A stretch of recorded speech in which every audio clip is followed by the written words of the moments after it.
आपका next topic है प्राण प्रत्यागमन। पीडियाट्रिक का एक बहुत ही ज़्यादा इम्पोर्टेंट टॉपिक, यानी कि आप कितने भी लास्ट ईयर के पेपर उठा के देखिए, उनमें आपको इस टॉपिक से एक क्वेश्चन तो मिलेगा ही, चाहे वो 2 मार्क्स का हो, चाहे वो 5 मार्क्स का हो या 10 मार्क्स का हो। ज़्यादातर चांसेस जो होते हैं इस टॉपिक से बड़ा क्वेश्चन आने के रहते हैं, या तो यहाँ से 5 मार्क्स का क्वेश्चन आएगा या आपका 10 मार्क्स का क्वेश्चन आएगा। तो ये बहुत इंपॉर्टेंट टॉपिक है आपका एग्ज़ाम पॉइंट ऑफ व्यू से। सभी लोग इसको बहुत ध्यान से सुनिएगा, कुछ समझ नहीं आए तो साथ ही साथ पूछिएगा। बहुत ज़्यादा इंपॉर्टेंट टॉपिक है, मैं कई बार बोल रही हूँ इस बात को, तो अभी सब पूरा ध्यान लगा के सुनेंगे कि प्राण प्रत्यागमन है क्या। ठीक है, मैं शुरू करती हूँ। तो जो भी हम टॉपिक पढ़ने वाले हैं, ये प्राण प्रत्यागमन। पहली बात तो ये जो पढ़ रहे हैं हम, अब ये पढ़ रहे हैं कि बच्चे की डिलीवरी हो चुकी है, जस्ट अभी के अभी उसका बर्थ हुआ है, उसके बाद हमें क्या करना है।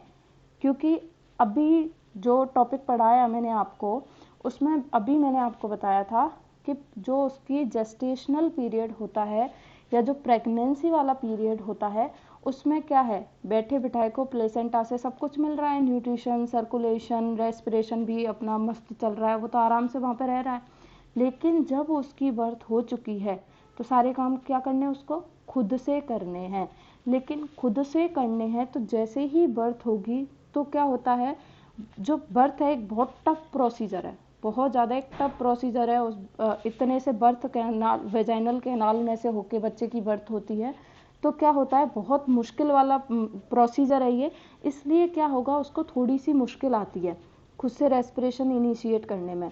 तो जो भी डॉक्टर्स होंगे, या फिर जैसे पहले गांव में ही डिलीवरी हुआ करती थी, तो उस टाइम पे आचार्य चरक ने कुछ बातें बताई हैं कि हम ये कुछ 2-3 प्रोसीजर करके बच्चे को हेल्प कर सकते हैं, क्या है, उसका रेस्पिरेशन इनिशिएट करने में।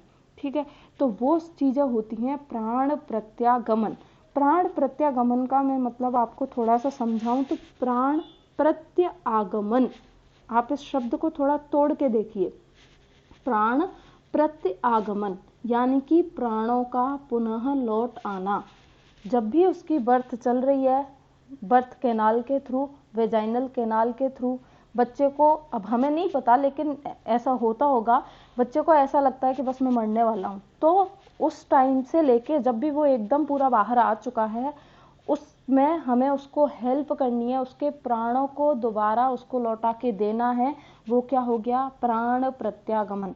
तो प्राण प्रत्यागमन का मतलब आपसे कोई भी पूछ ले कि प्राण प्रत्यागमन क्या है, तो प्राण प्रति प्लस आगमन, आपको ये क्लियर होना चाहिए। इसको तोड़ के देख लीजिए, क्या है, प्राण प्रति प्लस आगमन, यानी कि प्राणों का पुनः लौट आना, क्या हो गया, प्राण प्रत्यागमन। आयुर्वेद में तो इसको नाम दे दिया प्राण प्रत्यागमन, और मॉडर्न वाले क्या कह देते हैं इसको, नियोनेटल रिसक्सिटेशन। तो पहले हम आयुर्वेद का पढ़ते हैं, फिर हम मॉडर्न की बात करेंगे। ठीक है, तो प्राण प्रत्यागमन क्या है देख लीजिए। प्राण प्रत्यागमन का शाब्दिक अर्थ है प्राण का पुनः आगमन। अब आपको ये टर्म समझ में आ गई है कि कैसे आप इसको तोड़ के देखोगे, तो कुछ जोर देने की जरूरत नहीं है, पीछे वाला शब्द याद रखना है आपको, आगमन यानी कि प्राणों का पुनः लौट आना। जन्म के पश्चात शिशु प्रथमतः श्वास को भीतर खींचता है। आपको सभी को पता होगा, जैसे ही बर्थ हुई बच्चा क्या करता है, रोना शुरू करता है। और अगर वो नहीं रोता है, एक वही ऐसा टाइम होता है जब बच्चे को रुलाना ज़रूरी होता है। जब भी बच्चे की बर्थ हुई है तो सबसे पहली बार उसको रुलाना बहुत ज़्यादा ज़रूरी है। उसके बाद तो ये वो रोता है तो उसे चुप कराते हैं, लेकिन जब बर्थ होती है तब तो उसे जानबूझ के रुलाते हैं। ऐसा क्यों करते हैं कि जब भी वो रोएगा तो क्या होगा, एयर अंदर गैस्प करेगा, और एयर गैस्प करेगा तो क्या होगा, उसका रेस्पिरेशन इनिशिएट होगा। इसीलिए आपने देखा होगा कि जनरली जो बच्चे बर्थ के बाद रोते नहीं हैं तो उनको क्या करते हैं, थोड़ा उनका टेक्टाइल मूवमेंट करवाते हैं, या उनको रब करते हैं, या 1-2 चांटे भी मार देंगे कुछ लोग। तो वो वाली चीज़ हम क्यों करवा रहे हैं, क्योंकि हमें उसका रुलाना ज़रूरी है। जब तक वो रोएगा नहीं तब तक वो एयर अंदर लेगा नहीं, और एयर अंदर नहीं जाएगी तब तक उसका रेस्पिरेशन शुरू नहीं होगा। यानी कि उसको जिंदा बनाए रखने के लिए पहली बार रुलाना ज़रूरी है।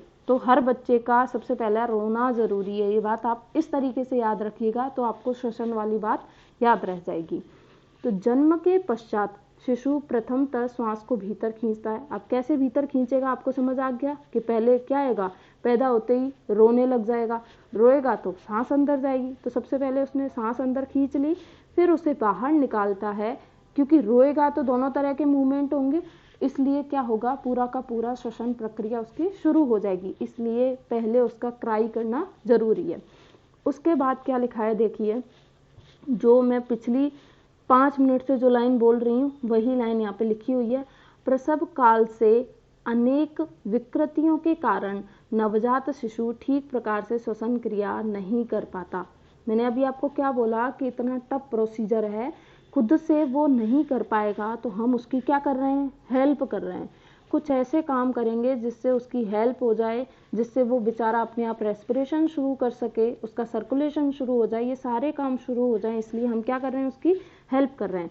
तो प्रसव काल में अनेक विकृतियों के कारण, यानी कि बहुत सारी प्रॉब्लम आई है, उसके कारण क्या हुआ, नवजात शिशु ठीक प्रकार से श्वसन अपने आप तो नहीं कर पाएगा, तो हमें क्या करनी है, हेल्प करनी है।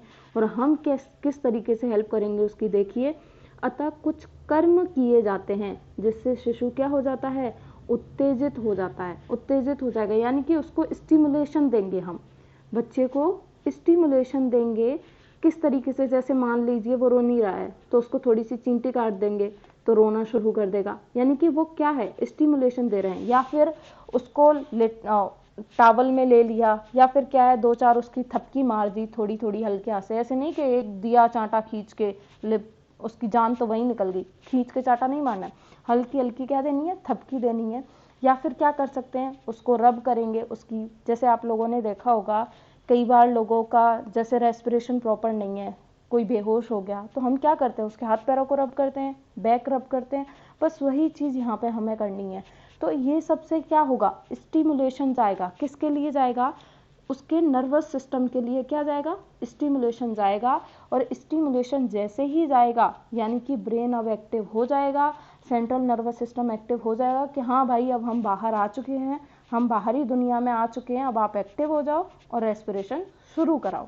ठीक है, इस तरीके से वो स्टिमुलेशन हेल्प करेगा रेस्पिरेशन में। तो क्या होगा, जिससे शिशु उत्तेजित हो, यानी कि उसको स्टिमुलेशन हो, रोना शुरू करे। अब रोने के लिए उसके लिए चींटी काट दी या क्या थप्पड़ मार दिया हल्का सा, ठीक है, जोर से नहीं मारना है, तथा रोना आदि कर्म करने लगे, जिससे क्या होगा, प्राण वायु का आदान प्रदान सम्यक प्रकार से हो सके।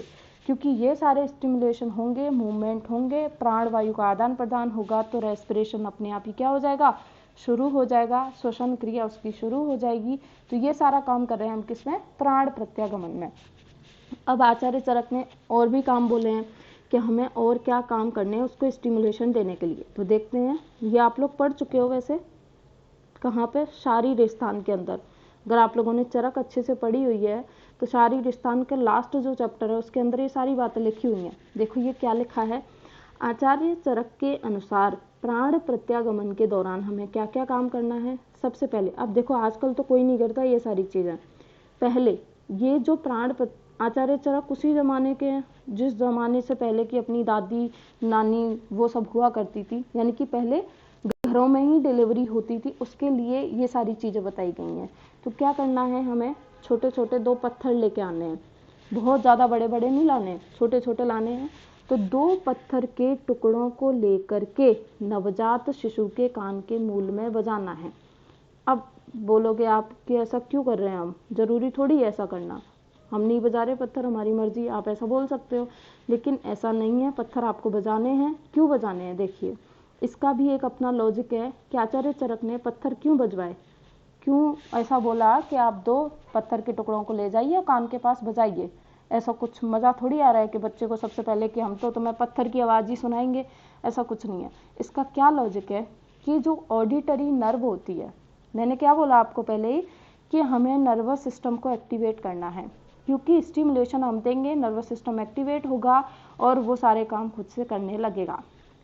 ठीक है, तो यहाँ पे क्या कर रहा है, पत्थर बजा के आचार्य चरक ने क्या बताया है कि जो उसकी, अगर हम इसको मॉडर्न से कोरिलेट करते हैं तो कि जो उसकी ऑडिटरी नर्व है वो स्टिमुलेट होगी, वो स्टिमुलेट होगी तो उसके अंदर आप धीरे धीरे क्या है, स्टिमुलेशन की तरह ये काम करेगा। जैसे ही कान के पास पत्थर बजाए बच्चा क्या करेगा, हाथ पैर का मूवमेंट करेगा, क्योंकि थोड़ा सा ही, जब मैं आपको माइल स्टोन पढ़ाऊंगी तब भी बताऊंगी ये चीज़, तो वहाँ पर वो थोड़ा बहुत अपने हाथ पैर का मूवमेंट करने लग जाएगा। तो वहाँ से हम ये समझ सकते हैं यानी कि बच्चा मूवमेंट तो ठीक से कर रहा है, यानी कि ऐसा नहीं है कि हाथ पैर ही नहीं उड़ रहे हैं, कोई फ्रैक्चर हो गया है, इस चीज़ का भी पता चल सकता है। दूसरा अपना मेन मोटिव तो यही है कि हम उसकी ऑडिटरी जो नर्व है उसको क्या कर रहे हैं, स्टिमुलेशन दे रहे हैं, इसलिए हमने क्या करा, पत्थर बजाए। तो 2 पत्थर के टुकड़ों को लेकर के नवजात शिशु के कान में बजा देना है। या इसके लिए संस्कृत में क्या बोल दिया उन्होंने, अश्मनो संगठनो कर्णयो मूले, यानी कि कर्ण मूल में अश्मनो यानी कि पत्थर ले जाके क्या बजा दो, संगठन करा दो यानी कि बजा दो।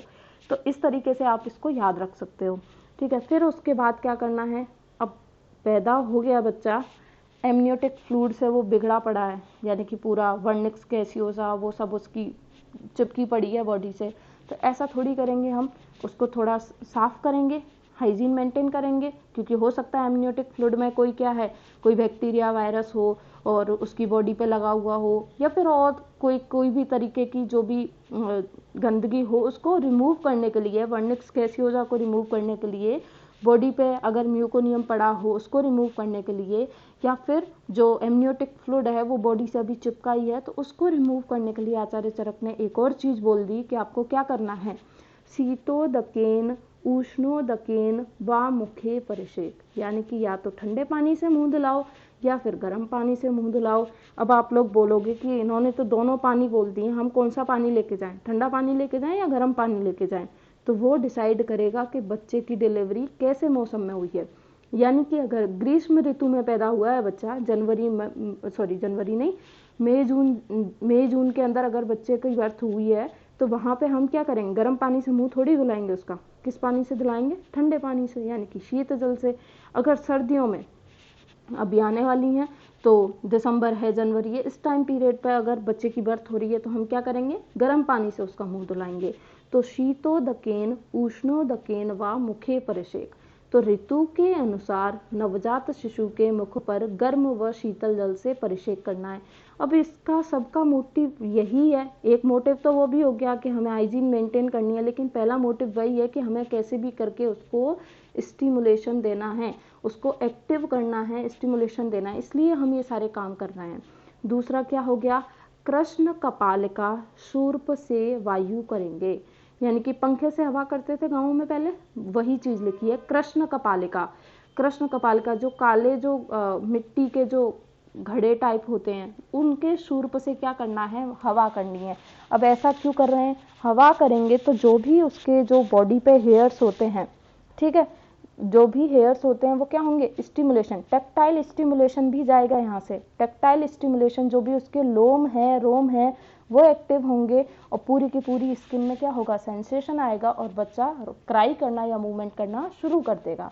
तो ये हो गया काम, ठीक है। फिर उसके बाद क्या करना है, दक्षिण कर्ण में मंत्र उच्चारण करना, उसके दाहिने कान में क्या पढ़ना है, हमको मंत्र पढ़ना है।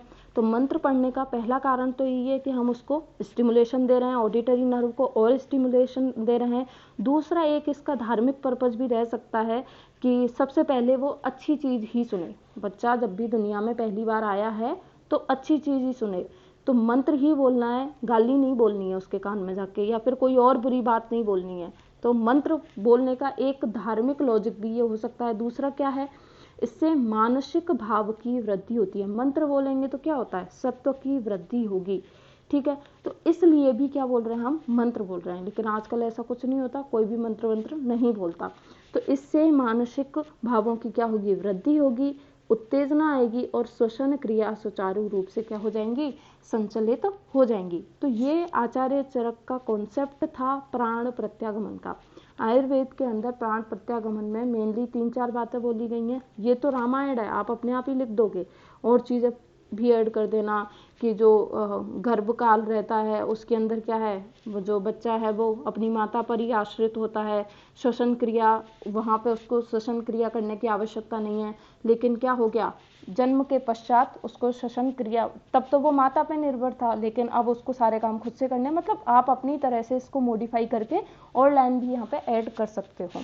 ठीक है, आपको एज इट इज़ लैंग्वेज याद करने की ज़रूरत नहीं है, बस आपको चीज़ें समझ आनी चाहिए कि आपको लिखना क्या है। लैंग्वेज तो आप अपने आप भी बना लोगे। तो अगर आपको ये 4 चीज़ें समझ आ गई तो आपको हिंदी बार बार रटने की ज़रूरत नहीं है कि पत्थर के टुकड़े बजा रहे हैं आप, फिर इसको बस आपको ये पता होना चाहिए कि पत्थर के टुकड़े बजा रहे हैं, फिर एज इट इज़ आपको एक एक शब्द रटने की ज़रूरत नहीं है। तो पत्थर के टुकड़े बजाए हमने, उसका ठंडे या गर्म पानी से मुंह धुलाया है। ठंडा गर्म कैसे डिसाइड करेंगे, किस ऋतु में पैदा हुआ है उस अकॉर्डिंग। ठीक है, और उसकी हवा करेंगे और क्या करेंगे, कान में मंत्र पढ़ेंगे। अगर ये आपको 4 बातें याद है तो आप इसके अंदर जो भी मैंने इतनी देर रामायण गाई है सारी की सारी आप इसमें एग्जाम के अंदर लिख सकते हो। तो सभी को समझ आया प्राण प्रत्यागमन का कॉन्सेप्ट आचार्य चरक का? किसी को कोई डाउट?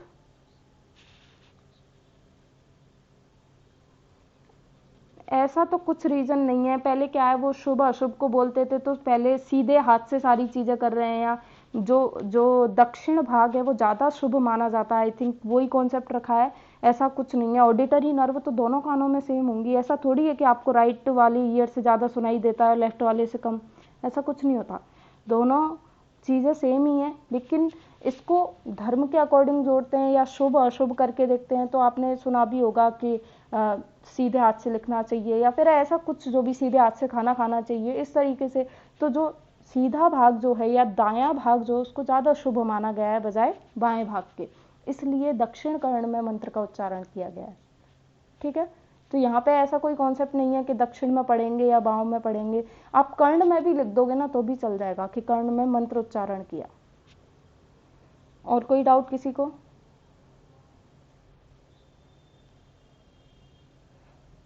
हाँ, वो जैसे मिट्टी का घड़ा हुआ, तो काले, एकदम काली मिट्टी का जो घड़ा होगा उसके सूर्प से पहले, वो सूर्प क्या होते हैं, जैसे कोई चीज़ फटकते हैं अपन, जैसे वो गेहूं बनाने वाला होता है, अगर आपने घरों के अंदर देखा होगा, उसी टाइप का होता है ये कृष्ण कपालिका सूर्प। उससे क्या करना है, हवा करनी है उसकी। तो आप तो ये ज़्यादा याद मत रखिए कौन क्या चीज़ है, बस आपको एक एक लाइन में ये याद रखना है कि हम उसकी हवा कर रहे हैं। हवा के लिए कृष्ण कपालिका आपको याद है ना, मिट्टी के घड़े का टुकड़ा भी हो सकता है, कुछ भी हो सकता है वो। ठीक है, बस उसकी हवा करना आपको याद रहना चाहिए कि हमने उसकी हवा की है, फिर उससे चाहे किससे भी की हो। वो तो अब लैंग्वेज के लिए आपको लिखना पड़ेगा क्योंकि सब्जेक्टिव पेपर देना है आपको, इस वजह से। बाकी किसी और को कोई डाउट, इस इतने से टॉपिक में किसी को कोई डाउट है तो पूछ लीजिए, फिर मैं आगे बताती हूँ। थोड़ा सा टाइम भी हो रहा है क्लास का, आगे चलें? ओके।